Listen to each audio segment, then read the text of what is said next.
Of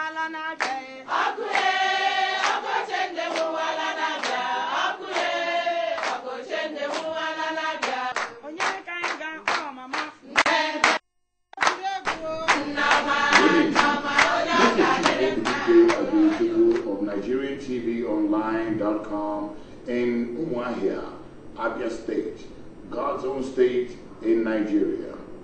We're here to speak to Ukaegbu, the Deputy Chief of Staff, Government House, Umuahia. Welcome to NigerianTVOnline.com. Thank you very much. God bless. Thank you, Obidike. Please, my dear Deputy Chief of Staff, is it okay to call you Deputy Chief of Staff? What do I still call you to make it short? Deputy Chief of Staff is fine. Deputy Chief of Staff is the title of the office that I hold. But my name actually is Ukaegbu. Ukaegbu. Welcome, sir. In as brief as you can, and I've seen your CV, it takes at least 2 days to get down to all of it. But for the sake of our audience and the internet viewers, yes, give us a brief CV of yourself, and then we'll go into the position and what it means to this government. All right. Let me do a very brief CV. I have a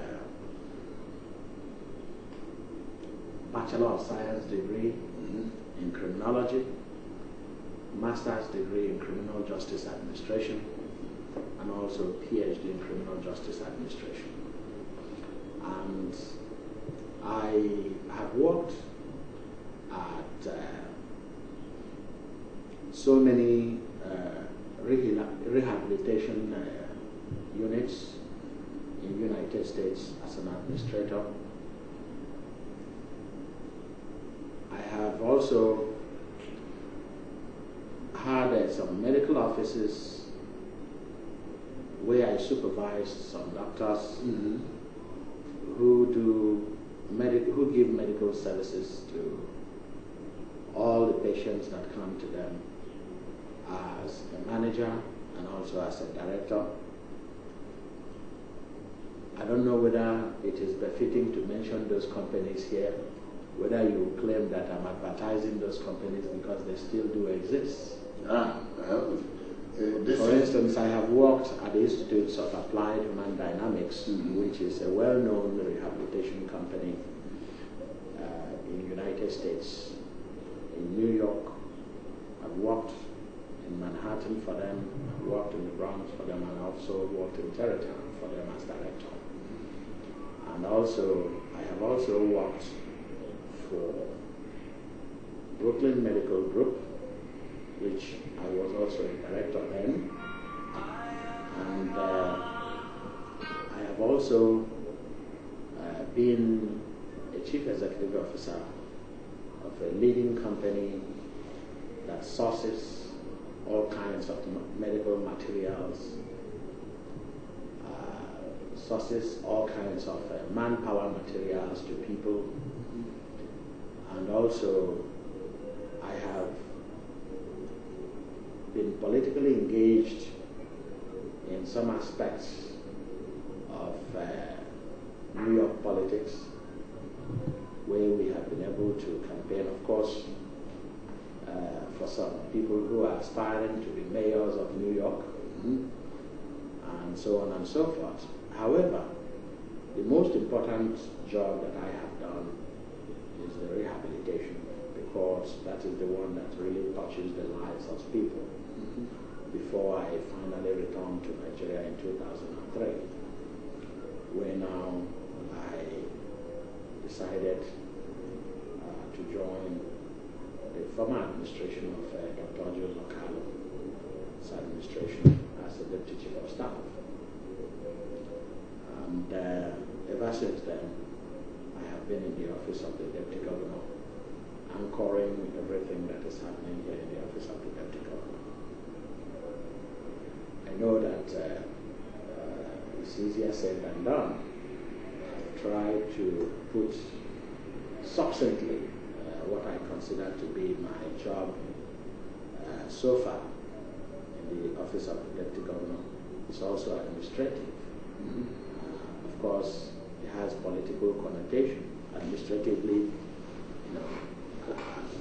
there's a lot of politics in it, in the sense that my job is to make sure that this office, which when I returned in 2003, was a very terrible office for anybody to work with, in the real sense of the political problems that it had with the then deputy governor, who did not understand or read the Constitution, as I believe, very well then, because the Constitution was very clear in what the Constitution said. The Constitution said that the governor shall assign duties to his deputy. And in 1999, when Governor Carlo was elected, he had a deputy who did not possibly read the Constitution, and they did not know that the governor was the one that assigned duties to him. He thought it was the other way around. And of course, the internet was awash with the problems that existed then. And I'm sure my comments will also generate some debates again. But I can assure those who will be debating whatever issues, that issue has now been buried. This office has been a very dedicated office to the governor. When late Chimamafo, whom I worked with, was here, he did his best. And also Achomakama, who was also another deputy after Chimamafo passed away, was also here. And now we have a very competent deputy governor, Comrade Chris Akomas, who I am now working with. So it is something that it's important for people out there on the internet, and particularly to note that we have a very vibrant government in Abia State. And for those my brothers and sisters who may want to have an opportunity to come home, we ask them to come home and try to do their best to contribute to the development of Abia State. In so doing, they can also contribute to the development of our great nation, Nigeria. Well, remember, I asked for a brief CV. I've gotten a brief CV, I've gotten a job description, and I've gotten come home, I guess. And I welcome all of it, because now it makes my job easier. So thank you for doing that. It is indeed. You come with a very strong background in many areas. Yes. Specifically, how do you apply that experience, those experiences that you already have, to make this government work? Well, strong background is a time. It depends on your training. When you are trained like I was trained by a very reputable university, it is not easy for you not to allow the university to pass through you. I am not one of those who was flown by night, as they say. I went through a very good university, Mercy College in Dobbs Ferry, New York, and I also went through Long Island University, and also the City University of New York. New York. And you know that New York is a very tough place. It's not an easy place to go to school, and it did not come easy. It's always very difficult for you to be trained, but the most important thing is for you to allow the university to permeate through you, and that is exactly what happened. Apart from that, my father was a very strict disciplinarian. He made sure that his children speak the truth and tell the truth and point at things when they go wrong, they say it. He didn't allow us to harbor things in our hearts. So that is the only thing that I will consider that I come off strong in that sense. And by coming off strong in that sense, what I have used that to do is to instill discipline to people. For instance, when I came back here, there was this lackadaisical attitude of people coming to work. People do not want to come to work.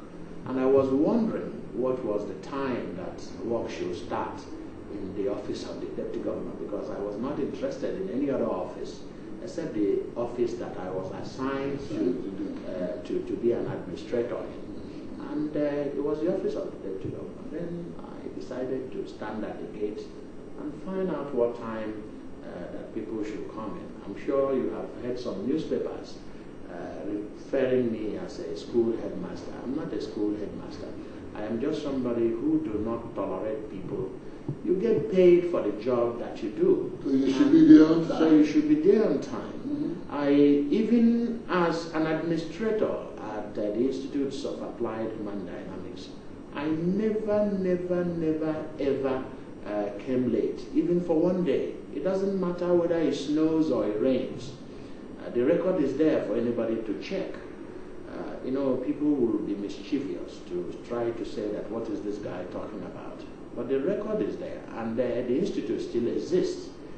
They know where it is, you know, and as somebody who was an administrator there, I was able to do my bit. I did my job, and I'm very happy with the job. And when I was asked to come back and do the best that I can, you know, I was able to come back, and I'm very happy that I'm doing what I'm doing.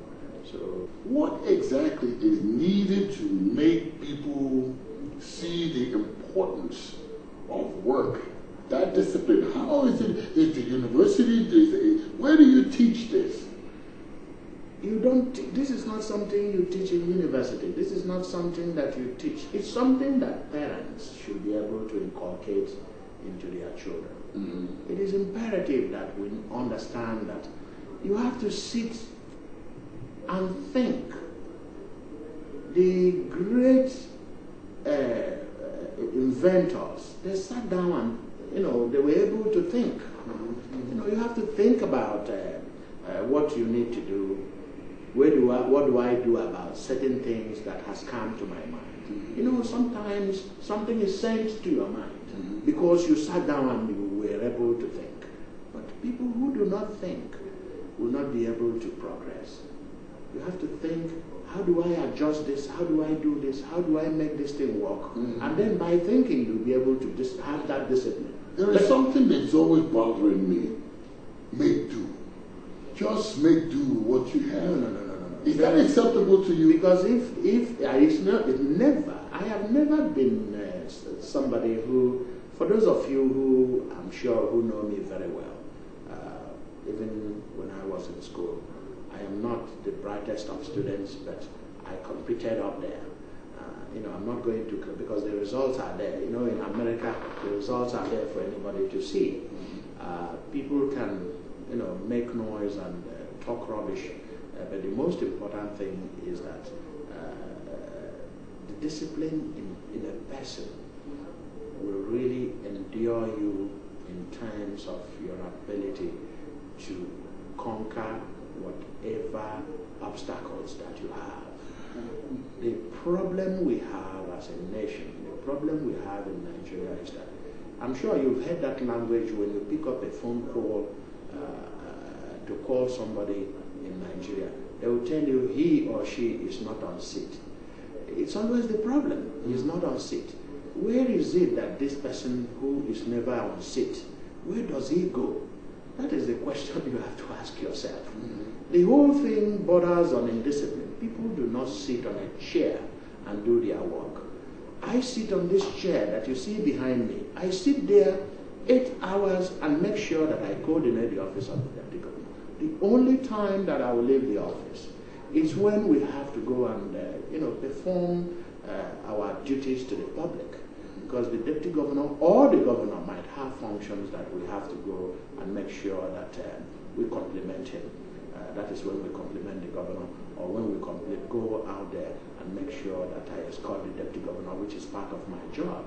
I go out there and do the best that I can to make sure that I assist in running the office, whether it's internal or external, because I have to see to it that the image of government is, I'm not an image maker, but the way and manner in which you make sure that you administratively handle people is the way that they are going to respond. So we make sure that people come to work on time, people do the right thing, people engage themselves to the progress of governance, and not necessarily just abandoning their desk when you go to the office. If there are files, of course we don't do contract in the office of the deputy governor, but we make sure that whatever job assignment that the governor gives to us, we do it on time and send a report on whatever that the governor is requesting from this office. We make sure that we give it back to the governor on time. This office stays here constitutionally to complement the job that the governor is doing, and that is what we have always done. We have not, since I returned in 2003, I have done my best to make sure that we do that. Like the building you're in, it never existed in 2003. I'm sure when you visited me here, I remember you, when you visited me here in 2003, it was a shack. It was a shack. You visited me on a shack. But this is an edifice. This is the best deputy governor's office in Nigeria. And I am not going to take credit that without me this office may never have been built. But let me say so. I can take that credit and tell you that I contributed enormously to the pushing the former governor to make sure that the this building takes place. Because some people would just say, well, what is it? What is in for me? I was not interested in what is in for me, because I know if I work very hard, there is something that I'm paid. There is some stipend that comes with my job, and that is enough for me. And that is what I have done.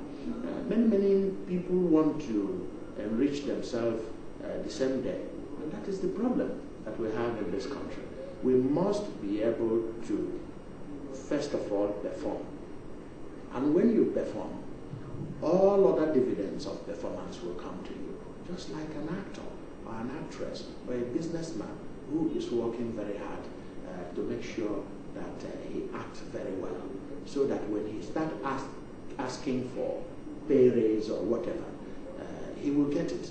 But if you're not a good actor, if you're not a good businessman, if you are not good in what you do, and you want to be paid, people will start questioning, how is it that this man can be so rich without doing anything? And that is what is the problem.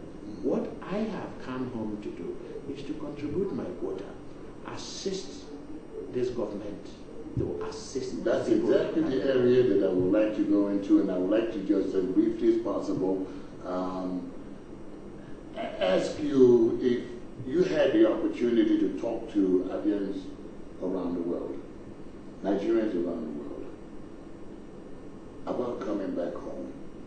What do they need in terms of being able to contribute to the growth of this government and in the area of staff? Well, the thing is that, like I've always done here, I'm just going to use my own example. They said it cannot be done. As a matter of fact, people were laughing at me. If you pick up some of the newspaper excerpts, names. They called me names. This American. I don't know when I became an American in the real sense of quote unquote the word American. I was trained in American. I happen to be privileged to have had that opportunity of passing through the best citadels of United States universities. And I am very, very proud of what my professors taught me. But apart from that, I also was lucky to have a self-discipline. However, I will encourage my brothers, before you come home, you must ask yourself a question. What is the essence of my coming home? Because some people just want to come home because they heard there is money to be made in Nigeria. Most attractions that I get from people when I come. Madam, when you went back in 2003. You're doing well. I heard you're doing well. That doing well comes with a lot of hard work. Hard work. I'm sure that those who have come close to what we do will say, well, I can't do it. There is a lot of sacrifice that you make. You make a lot of sacrifice. For instance, family sacrifice. I'm sure you know that my family still lives in New York. My wife comes very often to visit me. She's paying a price. She's paying dearly to have stayed in New York and come to see me often. There is a lot to be done. Don't just pack your load. Somebody told you to come home, there is money to be made, and you come back and you get frustrated, and they say, this American, not as they say, because anybody who lived in America, they refer him to as an American. I was born in Nigeria, and I was raised here up to the age of 19 or so, before I went to the United States of America to get my education. Yes, I went to university. I spent the university period in the United States of America and lived there and worked there. And my resume is very, very clear for anybody to examine or look at. The point I'm making is that don't just pack your load and say, I'm going back to Nigeria, because they say, there is money to be made in Nigeria. That is not true. That is not true. Yes, this country is endowed with so many natural resources and human potential. But look at what you want to do. It's still a virgin place. Find out what you want to do. If it is politics that you want to do, get yourself ready. Ask those who are experienced in the Nigerian politics, because Nigerian politics is not American politics. I'm sure most of you have heard when the former president said it's a do or die politics. Unfortunately, it's not. It's not. The Nigerian politics is not a do or die politics. Nigerians are very disciplined people, very smart people, very intelligent people, and with some of the things that is going on here in Nigeria, and they are still surviving. We really need to commend ourselves. Treat this country as a very genuine country. It's a country that you can come in and find out that there is no country blessed like this country. The only thing we are looking for is able leadership. And that is why when some of us came home, we were being treated as if we don't know what we are doing. But history has proven me particularly right that I knew what I was doing, because the same system that I lived overseas, I brought it down here, that you must come to work on time. That is where it starts. You must be able to wake up on time. You must be able to do those things that you do on time. There is time to work and time to play. And anybody that knows me knows that I don't mix those two. And that is what has made my job very easy. And that is what I encourage each and every one of you to do. Do not first put the cart before the horse, because people say, there is money to be made in Nigeria. Where? Just like they say, Nigerians say there is dollar to be made in the United States of America, or pounds to be made in Britain. It doesn't work that way. Those who are billionaires or millionaires in America, they work very hard. There is nobody who made his money the old-fashioned way that you ask, that did not toil day and night, planning, plotting. If you go and executing. If you go and ask people like Donald Trump, if you read, the books that he has written, he will tell you that it is not easy. Or you ask even the former president, you read Clinton's memoirs and all those things. There is nobody, the Kennedys, the Carnegies, it did not come easy. So, but our people just think that, simply because you have a degree or you have master's or you have PhD or you're a medical doctor, if you come here and establish a medical office, it will work. You must do those investigations. You must be able to come down here, find out whether the hospital you are going to site in a particular place, whether there will be clientele to service that hospital, whether the bottling plant for water that you're going to open problem somewhere, whether it will work. If you want to open an industry, do you have, one of the problems we have in this country, unfortunately, is the power generation. We don't have, the light keeps going off and on. And I'm sure Mr. President is trying to do something about it. We have people now, as politics in Nigeria grows, as democracy grows in Nigeria, the crop of people that are coming into this country are going to be people of good reputation. You're going to find people who are disciplined. Like the governor of this state right now,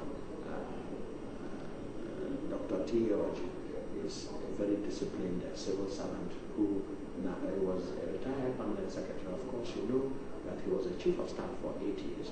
So he knows the nooks and crannies of what happens in government. You cannot go and play tricks on him.